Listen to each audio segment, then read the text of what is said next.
আল্লাহ তাআলা এই আয়াতে ইব্রাহিম আলাইহিস সালামের আর একটা পরীক্ষামূলক ঘটনা বর্ণনা করেছেন। সূরা আম্বিয়ার 52 নম্বর আয়াত থেকে 70 নম্বর আয়াত পর্যন্ত ধারাবাহিকভাবে এই ঘটনাটা আল্লাহ তাআলা বর্ণনা করেছেন। ইব্রাহিম আলাইহিস সালামকে আল্লাহ তাআলা নবী করেছিলেন এমন একটা বাদশার যুগে তার জন্ম এবং তার দাওয়াতি কাজের সময়, যে হলো নিজেই খোদার দাবি করে বসেছিল খোদাদ্রোহী নমরুদের জামানায়।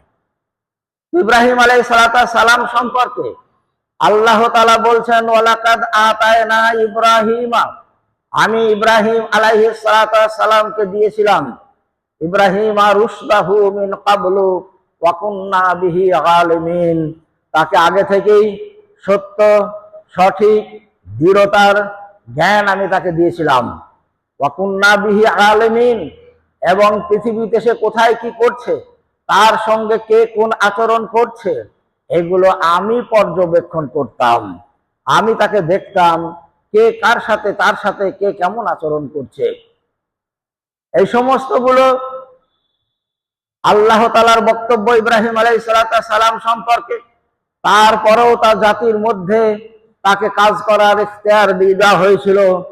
তিনি বলছেন, ওয়া কুননা বিহি আলিমিন, যখন আল্লাহ তাআলা বললেন আমি সব পর্যবেক্ষণ করি, তখন ইব্রাহিম আলাইহিস সালাম বলছেন, আমি আমার লোকজনদের সামনে যখন আমি বললাম, ওয়াইজ ক্বালা লিআবিহি ওয়া কওমিহি মা হাযিহি তামাসিলুল্লাতী আনতুম লাহা আকিফুন, ইব্রাহিম আলাইহিস সালামের জামানায় তার পিতা সহ তার জাতি তারা নিজেরাই মূর্তি তৈরি করত আর সেই মূর্তির তারা পূজা করত। তো সেই মূর্তি তৈরি করার মূল লোক ছিল তার পিতা আজর, তার আনুষঙ্গিক আরো অন্যান্য লোক থাকতো, সেই হলো মূল লোক। তো তার লোক, তার জাতি, তার কওম এবং তার পিতাকে সম্বোধন করে এক সময় বলছেন, ওয়াইজ ক্বালা লিআবিহি ওয়া কওমিহি, হে আমার পিতা, হে আমার সম্প্রদায়, আমার জাতি, আমার দেশের মানুষ, তোমরা বলো তো, এই মূর্তি তোমরা তো নিজেই তৈরি করেছো, তোমরা নিজেই তৈরি করেছো, করে তার তোমরা পূজা করছো, তোমরাই বলো তোমরা ঠিক করছো। তো তারা কোনো উত্তর ইব্রাহিম আলাইহিস সালামকে দিতে পারেনি। তারা বলল, কালু ওয়াজাদনা আবাআনা লাহা আবিদিন, আমরা আমাদের পূর্বপুরুষকে, আমাদের বাপদাদাকে, আমাদের আগের মানুষগুলোকে আমরা দেখেছি এই সমস্ত মূর্তির পূজা করতে, এই সমস্ত মূর্তির ইবাদত করতে, উপাসনা করতে, গুণগান করতে, তাই আমরা করছি। এই বিষয়ে আমরা আলাদাভাবে কিছু বলতে পারছি না। অর্থাৎ আমাদের পূর্বপুরুষ তারা যখন এদের ইবাদত করেছে, এর গুণগান করেছে, গণকীর্তন করেছে, ওর ইবাদত করেছে, আমরাও করছি, আমাদের নতুন ভাবে চিন্তা ভাবনা করার কিছু নেই। তাদের উত্তরে ইব্রাহিম আলাইহিস সালাম বললেন, ক্বালা লাকাদ কুনতুম আনতুম ওয়া আবাউকুম ফি যালালিম মুবিন, আরে তোমরা যে কথা বলছো শোনো, তোমরা, তোমাদের পূর্বপুরুষরা এবং তোমাদের ওই মূর্তি পূজাতে যারা সহযোগিতা করছে তারা সকলেই তারা বিভ্রান্ত, সকলেই তারা গুমরা, সকলেই তারা জালালা, সকলেই তারা পথভ্রষ্ট। তারা শুনে তো রাগান্বিত হলো। তারপরেও ইব্রাহিম আলাইহিস সালাম তাদেরকে যে কথা বললেন, ওয়াকালা রাব্বুকুম রাব্বুস সামাওয়াতি ওয়াল আরজিল্লাযী ফাতারাহুন্না ওয়া আনা আলা যালিকুম মিনাশ শাহিদিন, ইব্রাহিম আলাইহিস সালাম বললেন, শোনো, প্রকৃত উপাস্য, প্রকৃত গুণগান, প্রকৃত ইবাদত বندگی করার যিনি, তিনি হলেন ওই ঈশ্বর যিনি ফাতারাস সামাওয়াতি ওয়াল আরজ, যিনি আসমান তৈরি করেছেন, যিনি জমিন তৈরি করেছেন। ফাতারাস সামাওয়াতি ওয়াল আরজ আলা মিল্লাতে ইব্রাহিমা। তারপরে যখন এই কথা তাদেরকে বললেন, কিন্তু তারা তো শুনবে না, তারা তাদের নিজের কথা বলে দিয়েছে, আমাদের পূর্বপুরুষরা যখন করছে তখন আমরা সেটাই করব, তুমি যা বলো তাই বলো, তোমার কথা নিয়ে আমাদের বিবেচনা করা বা তোমাকে উত্তর দেওয়ার মতন আমাদের কোনো মানসিকতা নাই। এই সমস্ত কথাবার্তা শুনে ইব্রাহিম আলাইহিস সালাম বললেন, ওয়াতাল্লাহি লাকিনান্না আসনামাকুম বাদা আন তুওয়াল্লু মুদবিরিন। ঠিক আছে, তোমাদের ওই দেবতা, তোমাদের ওই সমস্ত মূর্তি, তোমাদের ওই ঈশ্বর গুলো একদিন আমি শেষ দেখেই ছাড়ব। তারপরে পরেই কিছুদিন পরে ওখানে একটা মেলা হতো, যে মেলায় গ্রামের ছোট বড় সকলকেই সেই মেলাতে শরীক হতে হতো নেকির উদ্দেশ্যে।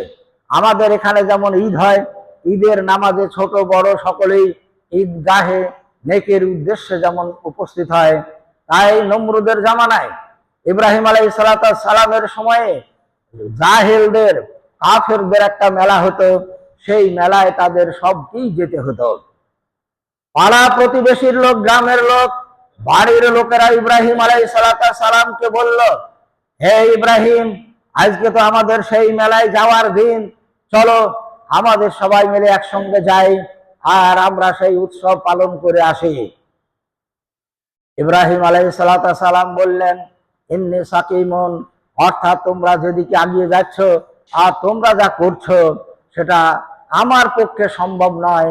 তোমাদের উপাসনা, তোমাদের গুণগান, তোমাদের চলাফেরা, তোমাদের ওই মেলা, এ সমস্ত দেখে আমার মন খুব খারাপ, আমার মন ভারাক্রান্ত, আমি মনের দিক থেকে সাকিম অর্থাৎ অসুস্থ, আমি যেতে পারবো না। তো তারা খুব প্রাপুরি না করে ইব্রাহিম আলাইহিস সালামকে সেখানে ছেড়ে দিয়ে তারা চলে গেল মেলাতে। তারা যখন সব মেলায় গেল, গ্রাম ফাঁকা, কোনো মানুষ নেই। ইব্রাহিম আলাইহিস সালাম ওই সময় একটা কুড়ুল নিয়ে সেই ঠাকুর ঘরে গেলেন। প্রত্যেকটা ঠাকুরের কাছে কাছে তিনি গেলেন আর তার সামনে যে খাবার সেইগুলোকে তুলে তার মুখের সামনে দিতে গেলেন, খাও তোমরা খাও। তো তারা তো খাবে না, উনি জানেন। তারপরে বলছে, আমার বাপ, আমার দাদা, আমার চাচা, আমার ভাইয়েরা যখন দেয় তখন তোমরা খাও, আর এখন কেন খাচ্ছ না? আমি দিচ্ছি তো খাচ্ছ না কেন? খাও। যখন দুবার তিনবার বলে যখন খায় না, তখন সেই কুড়ুল দিয়ে মেরে সেই মূর্তিটাকে ভেঙে ফেলে দেয়। তারপরে আবার একটার কাছে যায়। এইভাবে এক এক করে ঘরে যত মূর্তি ছিল একটা বাদে সমস্ত মূর্তিগুলোকে তিনি ভেঙে দিলেন, দিয়ে সেই কুড়ুলটাকে সব থেকে যেটা বড় মূর্তি সেটাকে রেখে তার ঘাড়ে ঝুলিয়ে দিয়ে চলে আসলেন। পরবর্তীতে তারা সেই মেলা সেরে যখন বাড়িতে ফিরল, তাদের নিয়ম ছিল মেলা থেকে ঘুরে এসে সর্বপ্রথম তারা সেই ঠাকুর ঘরে যাবে, তারপরে ঠাকুরকে প্রণাম করবে, ঠাকুরের পূজা করবে, তারপরে তারা নিজের বাড়ি যাবে। ওই জন্য মেলা থেকে এসে তারা প্রথম ঠাকুর ঘরে গেছে। ঠাকুর ঘরে গিয়ে দেখছে তারা যাকে প্রণাম করবে সেগুলাই তো ভেঙে পড়ে আছে। তারা বললো, আরে কি ব্যাপার, এরকম কাজ কে করলো? কালু মান ফাআলা হাযা বিআলিহাতিনা ইন্নাহু লামিনাজ জালিমিন। আমাদের এই দেবতার সঙ্গে, আমাদের এই মূর্তির সঙ্গে, আমাদের এই ঈশ্বরগুলার সঙ্গে কে এই দুর্ব্যবহার করেছে, কে জুলম করেছে, কে ওই অপব্যবহার করেছে, অসৎ আচরণ করেছে, একবার খুঁজে দেখো। ওদের মধ্যে কোন লোক তখন বলতে লাগলো, কালু সামি'না ফাতা ইয়াযকুরুহুম ইউকালু লাহু ইব্রাহিম। আমরা অনেক সময় ইতিপূর্বে ইব্রাহিম বলে একজন যুবক, তাকে এই মূর্তিগুলার সমালোচনা করতে শুনেছি। মূর্তিগুলা সম্পর্কে সে ভালো মন্দ বলতো, এগুলা ঠিক নয়, খারাপ, করতে হয় না, এই ধরনের কথা সে বলতো। তো ওদের মধ্যে যারা লিডার টাইপের, তারা বলল, তাহলে ইব্রাহিম আলাইহিস সালামকে নিয়ে এসো। কালু ফাতু বিহি আলা আয়ুনিন নাসে লাআল্লাহুম ইয়াশহাদুন।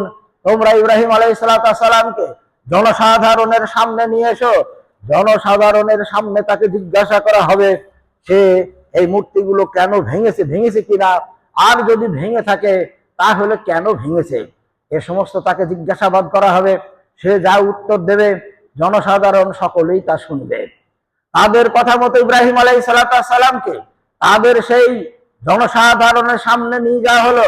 নিয়ে যাওয়ার পরে ইব্রাহিম আলাইহিস সালামকে জিজ্ঞাসা করলেন, কালু আনতা ফাআলতা হাযা বিআলিহাতিনা ইয়া ইব্রাহিম। হে ইব্রাহিম, তুমি আমাদের এই দেবতার সঙ্গে, আমাদের এই মূর্তিগুলার সঙ্গে তুমি কি এইরকম আচরণ করেছো? তুমি কি তাদের সঙ্গে এইরকম দুর্ব্যবহার কি তুমি করেছো? ইব্রাহিম আলাইহিস সালাম সরাসরি উত্তর দিলেন না। তিনি বললেন, ক্বালা বাল ফাআলাহু কাবীরুহুম হাযা ফাসআলুহুম ইন কানু ইয়ান্তিকুন। তিনি বললেন, দেখো, তোমরা যে কথা বলছো তোমাদের সেই ঠাকুর ঘরের ঠাকুর ভেঙেছে, সেই ঠাকুর ঘরে তো সব থেকে যেটা বড় ঠাকুর, সব থেকে যেটা বড় দেবতা, সে তো ঠাকুর ঘরে দাঁড়িয়ে আছে। তাকেই জিজ্ঞাসা করো, তার চোখের সামনে ঘটেছে, সে তো বাইরে যায়নি, ওখানেই দাঁড়িয়ে আছে। ঠাকুর কে ভাঙলো তাকেই জিজ্ঞাসা করো, সেই বলবে কে ভেঙেছে।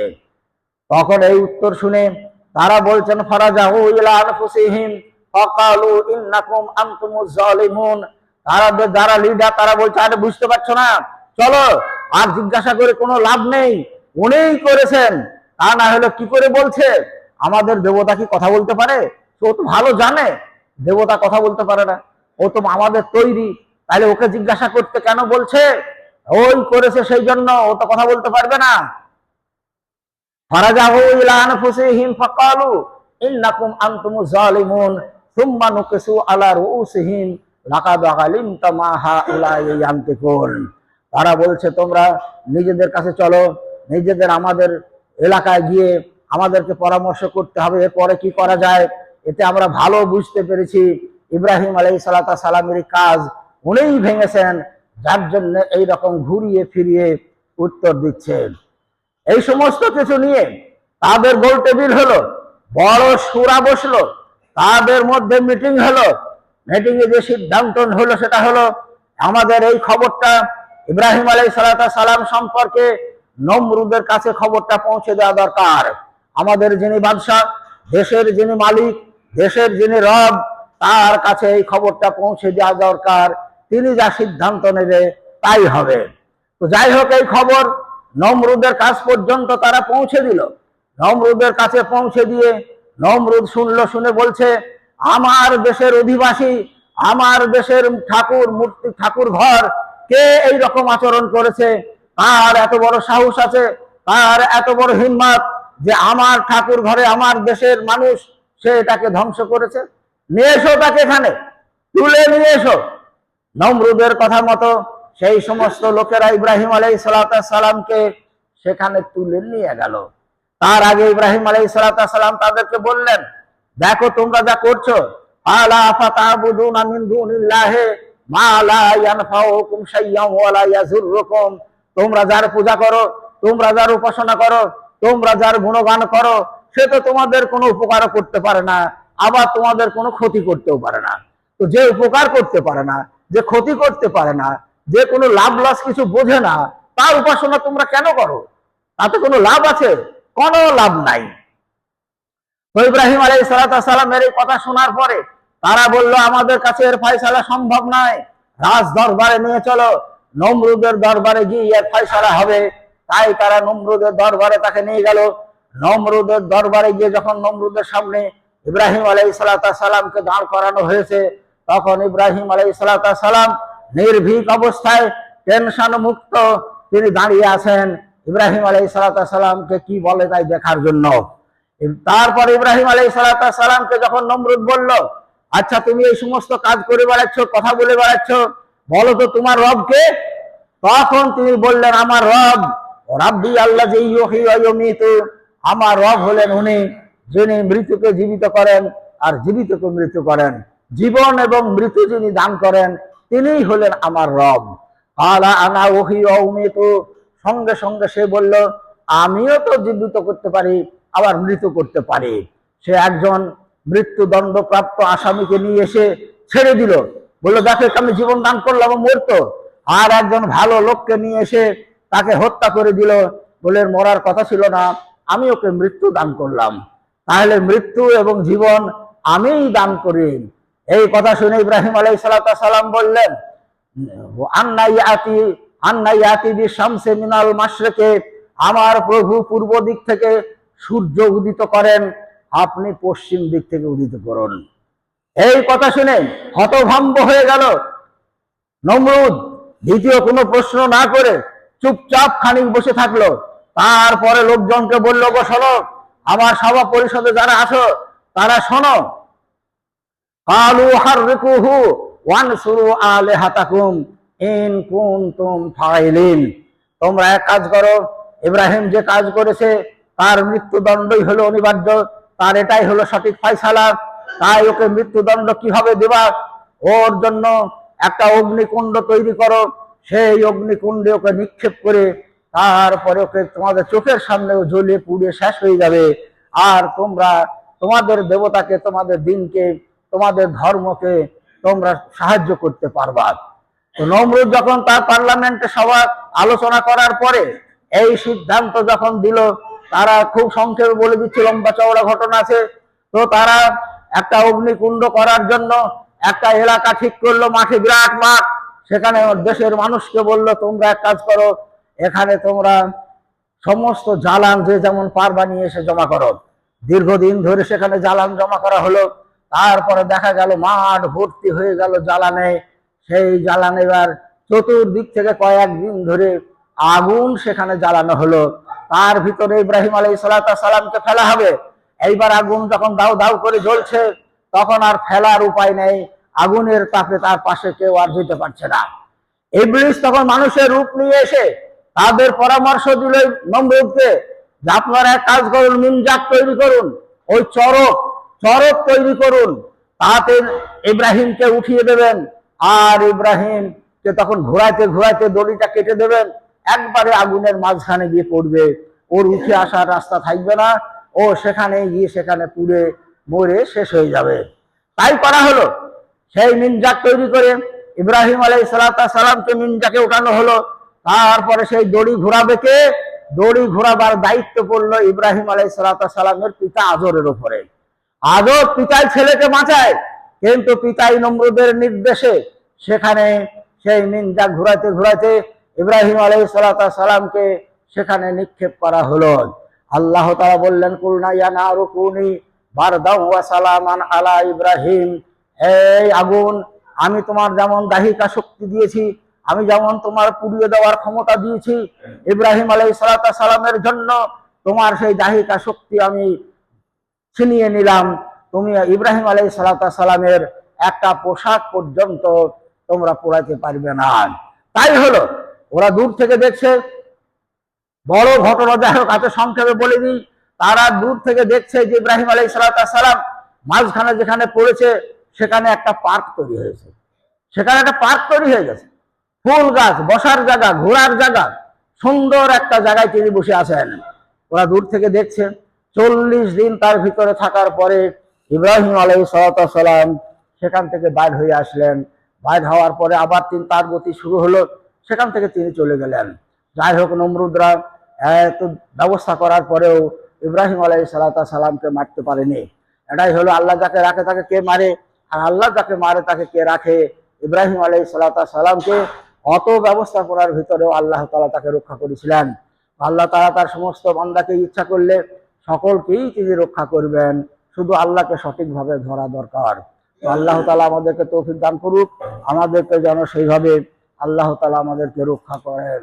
ওয়া মা আলাইনা ইল্লাল বালাগ।